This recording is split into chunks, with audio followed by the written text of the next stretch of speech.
Scientists in Oklahoma are one step closer to finding possible evidence of mass graves linked to one of the worst incidents of racial violence in our country's history. Researchers in Tulsa used ground-penetrating radar to survey 3 sites. They found irregularities at 2 of those sites that could be consistent with large-scale burials. Omar Villafranca is in Tulsa. Omar, this could ultimately uncover a new chapter in American history that most people have never, ever heard of. Good morning to you. You're right.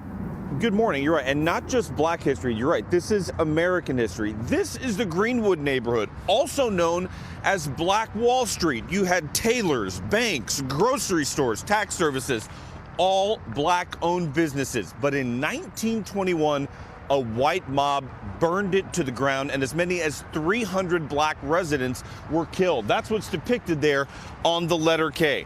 History had basically almost forgotten about this, but the city of Tulsa is digging up the past and trying to heal old wounds. This was all part of the Greenwood area. Yes, the building sat where his parking lot was. Photojournalist Kevin Ross says he's grateful that a tragic, little-known part of Tulsa history is now coming to light. For decades, it was hush-hush. Even some of the survivors that I interviewed, they were quiet and telling, oh, and the white people did this. They were whispering in their own homes because they were brought up not talking about what happened. It happened on these streets in 1921. Much of the Tulsa neighborhood of Greenwood was burned to the ground by a white mob. The group clashed with several armed black men who had gathered to protect a black shoeshiner who was unjustly accused of assaulting a white woman. After a shot was fired, violence broke out, and hundreds of black people were massacred. Ross's great-grandfather was forced to flee the city after his business was destroyed. You had explosions, you had people running for their lives. It was just hell on earth. The horror was brought to life in the premiere episode of HBO's new series, Watchmen.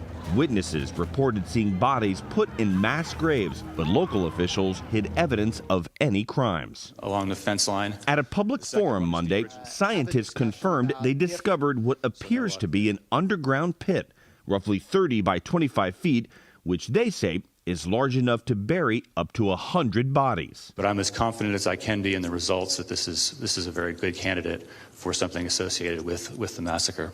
G.T. Bynum is Tulsa's mayor. It's very powerful. It's the first time that we've had anyone say that from a technical standpoint in an open forum in a meeting like this or to us. Scientists are now planning to do additional surveys that could lead to excavations. We don't know what the preservation will be like. And even if the preservation is truly excellent, we don't know who we'll find in there. How soon would you like to see excavation? I would like to see excavation by the spring. You know, we waited this long. We know where they are. Let's go get them. The city wants to continue scanning early next year. Now, to give you a little bit more perspective, 35 blocks were burned to the ground. One of the few things that survived that massacre was the basement of this church here. Everything you see above ground was built afterwards. And church leaders in this community say if remains are found, they want them relocated here to the Black Wall Street area, and they want to build a memorial.